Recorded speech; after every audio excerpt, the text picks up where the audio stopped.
What's going on, guys? We're back, baby. We've got it's a TVP World video, but it's about the International Legion. It says the International Legion survives impossible escape. So the Legion as we know it, the Legion that I was in, which was six infantry battalions, but really only 1 through 3 were infantry. 4 was supposed to be like a special unit. 6 was a training unit, and I don't know what 5 did.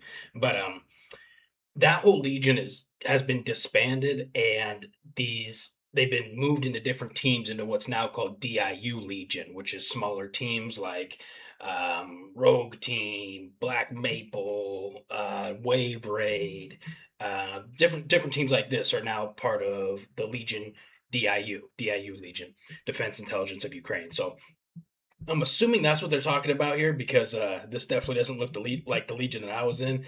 This weapon's way too new. In order to be in the old Legion, you have to run an old, at least 40-year-old Soviet AK-74. That's regulation. That's standard. And you got to wear the digicam, the Ukrainian digital camo. So anyways, we're gonna watch this. I'm sure it's gonna be good. Hey, do me a favor, please like, share, subscribe, you guys. We got to push. We have these ebbs and flows with YouTube, kind of like anything else, right? Especially media related. But there's times where we're just growing super fast, and then times where YouTube just doesn't push our content as much. And that's kind of just the way it is. It's there's some algorithm stuff that I just don't understand. And it makes it so the videos don't get as much attention. So please do me a favor, like, share, subscribe, you guys. We want to get this channel to 50,000 subs and then to 100,000 subs. One day, dude, I want to be at 1 million subs, baby. I really, really believe we can do it, especially with the awesome community that we have. Speaking of which, yesterday I released a video called Different Breed, and it's basically 50 minutes of me just telling my story, who I am, struggling with addiction when I was younger, all the way up to current day here in Ukraine, doing fundraisers and stuff for the Ukrainian military. So I figured this was just going to be a boring video, not going to get much love. You guys gave so much love in the comments, man. I don't know why I always doubt. I think it's just growing up with the internet and like knowing how mean people can be on the internet, right? Just so many internet trolls. So I'm just always accustomed and I'm ready for the trolls. And then I post something like that's extremely vulnerable, right? But I want to tell my story so people can relate with it and know that I'm human as well. And you guys totally resonated with this. Some of the nicest comments I've ever seen. Tons of you guys have gone through similar stuff. So awesome. Thank you for that. Last thing, 3 minutes in, man, the people who hate the long intros are going to be blowing up the comments. NORDVPN, dude. We did get partner sponsorship, whatever, from these guys. I use NORDVPN. I reached out to them. I want to be clear. They did not reach out to me and say, hey, we, push our product. No, I reached out to them because I use NORDVPN, and it's very helpful for me because it just protects my entire digital online network searches, and which is really important doing what I do here in Ukraine. There's Russian hackers everywhere. So if you want your stuff protected, consider checking out NordVPN. It also helps me. Thank you, guys. Link in description. Let's go, man. 4 minutes. All right. Sustained campaign of... Ladies and gentlemen, this is TVP World. You're watching another edition of Military Mind, bringing you news from the front lines. I'm your host, Benjamin Lee. Moscow continues its sustained campaign of large-scale strikes against civilian infrastructure in Ukraine. According to the Ukrainian Air Force, Russian forces launched 73 missiles and more than 650 drones against targets across the country. Yeah, it was loud last night. Kyiv was among the hardest hit cities. Shit was jumping, bro.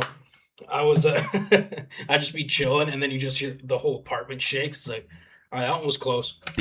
According to latest reports, 4 people were killed and 63 others wounded, with at least 40 requiring hospital treatment. Falling drone wreckage set a gas station on fire, while fragments also landed near kindergartens. Numerous private homes were damaged across the city. Further east, 8 people were killed in Dnipro during the Russian attack. Rescue workers recovered the body of a 3-year-old from the rubble. One of those killed was an... Hey, good job, Russia. You got the 3-year-old. What is wrong with these people, dude? There was this video, I think it was last week, and the Russians just we know this. It's been well established and basically just accepted now. Like the world just accepts this, which is mind-blowing to me. But Russia just launches attacks indiscriminately into um, civilian infrastructure. I know for a fact Russians also hit military infrastructure. I've seen it. But they also just shoot into so much so many civilian buildings, houses, blah blah. Last week there was this house that was hit by a drone, and there was a God, I couldn't imagine this, dude. It was a young couple. I think they were in their 30s, husband, wife, 2 kids. Everyone died except for the wife. The husband's dead. There were pictures of this poor tiny baby. I think she was 3 as well, actually. This poor baby, and like missing an eye and just not alive anymore. And it burns me inside, dude. I I told myself I won't go back to the front line in an assault capacity, in an infantry capacity, unless I have to, which I absolutely will. But while I have the choice not to, I'd rather make a difference elsewhere. And this kind of stuff really makes me want to go back and I don't know, go back to the comment. It makes me upset. An emergency responder who had arrived at the scene and was caught in a secondary strike. At least 36 other people were wounded, several of them seriously. Residential buildings, an industrial facility, and a fire and rescue station were also damaged.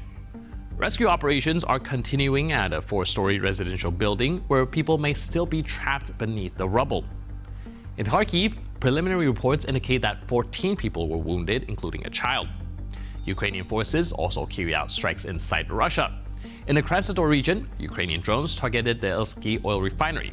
According to reports, this was the 16th attack against the facility since the start of the war.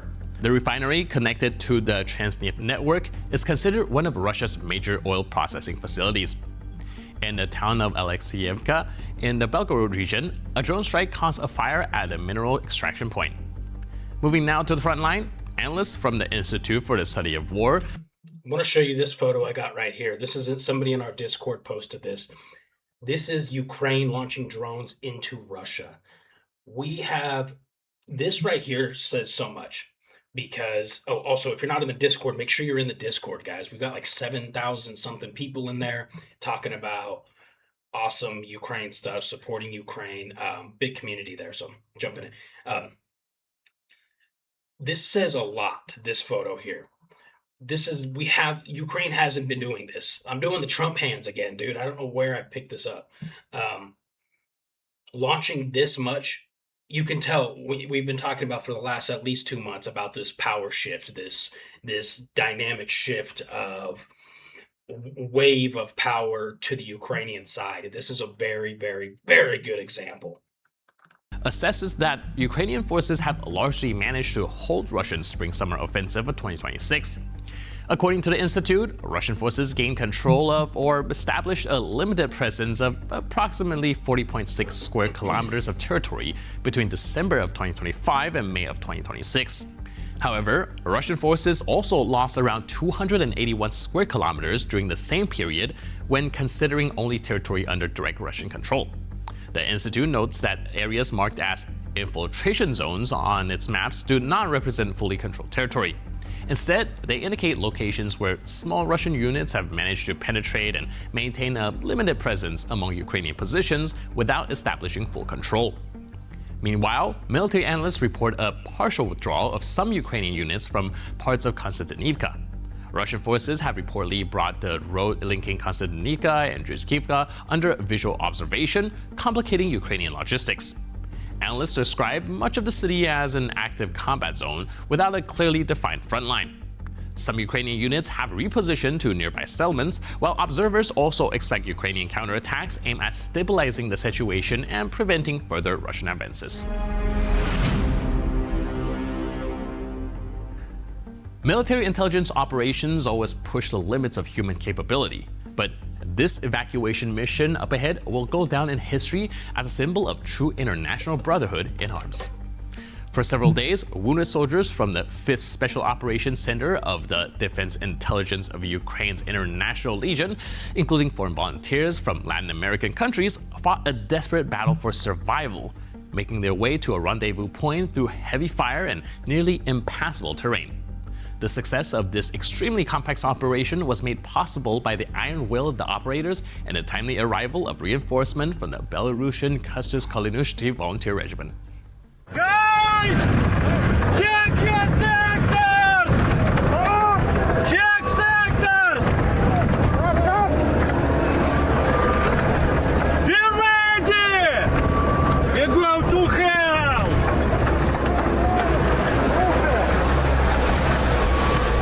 Прямо! Guys! Check sky!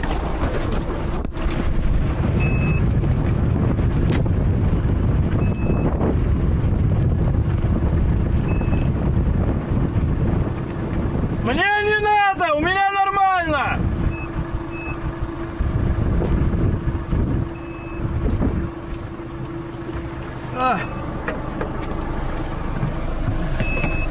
Все, поворачивай налево. Поехали, мы пройдем это болото. Машинка, я в тебя верю. Пика еще. Вот они, все. Давай.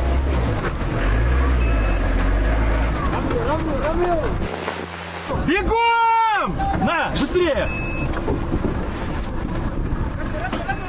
Давай!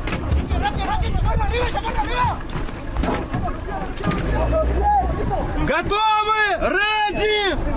Ready! Давай, go!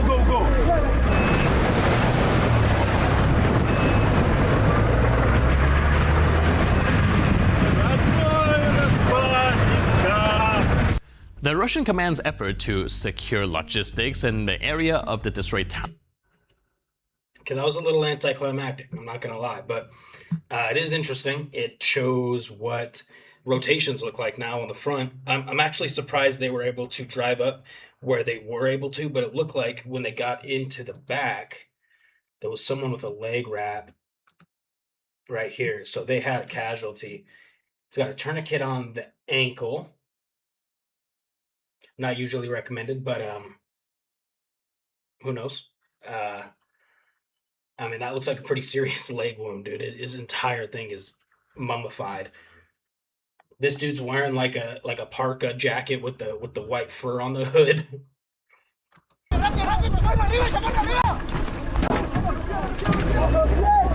Готовы! Anyways, interesting seeing how the I guess the DIU Legion is operating.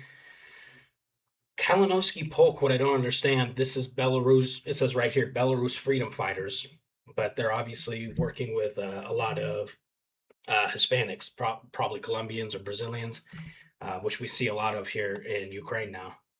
Ready! In the area of the destroyed town of Vovchansk, man's effort. The Russian command's effort to secure logistics in the area of the destroyed town of Vovchansk are increasingly focusing their engineers to resort to methods straight out of a post-apocalyptic cinema. This time, the occupiers decided to stage their own Mad Max reenactment by creating a makeshift hybrid. They converted a civilian truck with a long trailer into a mobile pontoon bridge. However, the Russians' engineering genius was thwarted by Ukrainian Defense Forces' comprehensive aerial reconnaissance. The entire plan was uncovered as Russian forces were advancing from the rear. Ukrainian air recon units spotted a strange vehicle as it approached the city, and information about the specific target was immediately relayed to artillery units and strike drone crews who coordinated their actions in real time.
While Russian propaganda claims total control of the sky, I mean, what? let's say they were able to pull that off.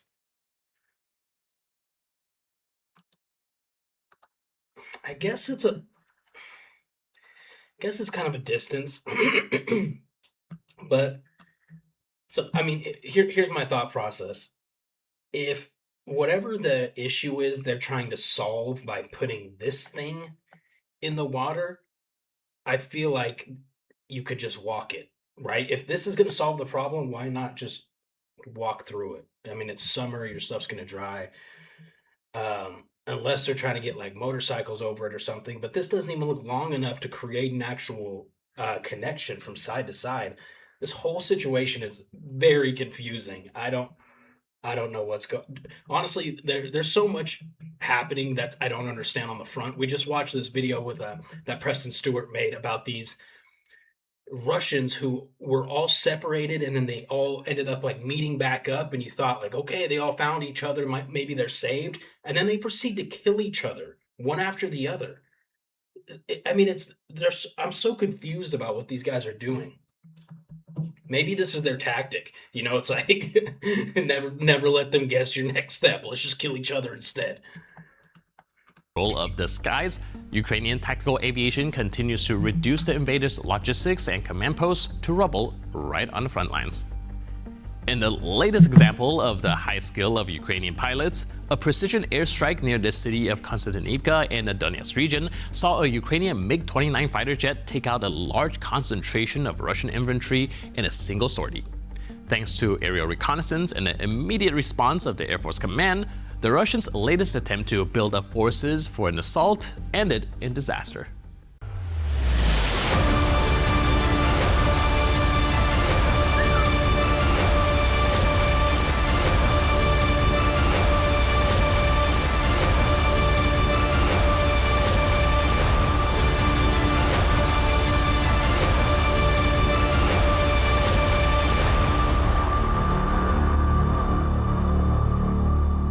And with that footage, we conclude this edition of Military Mind. I've had people ask me like, what are you guys doing? I love when cats just look at something where there's nothing, right? They just like start following nothing in the room. That's always fun for me. It's terrifying.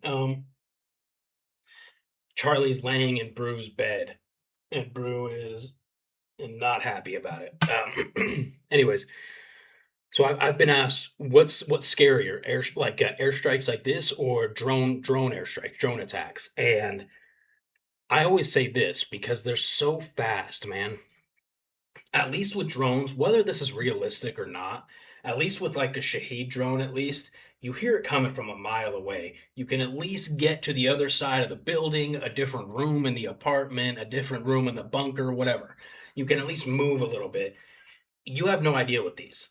It's instant. And in fact, there was a ballistic strike where I'm at, and I videoed it, but it was at night, so you can't see anything. But first, can we lock in, guys? First, there's a drone strike, and you hear it, wham! And then I thought there was like a reverb from the drone explosion, like an echo, but no, it was the sound of a ballistic coming in, and it's like, it's that fast. You have no idea, and they're so powerful, dude. Even if you were able to hear it and get to a different room, if it was coming for you, it's gonna smoke the whole building. So, don't like the ballistics. This was kind of a strange video. It's not what I expected, but still interesting to some capacity, and I still got to hang out with you guys. So please do me a favor, like, share, subscribe. Let's get to 50,000 subs, baby. Check out NordVPN if you're in the market for a VPN. I love you guys. We'll see you in the next video.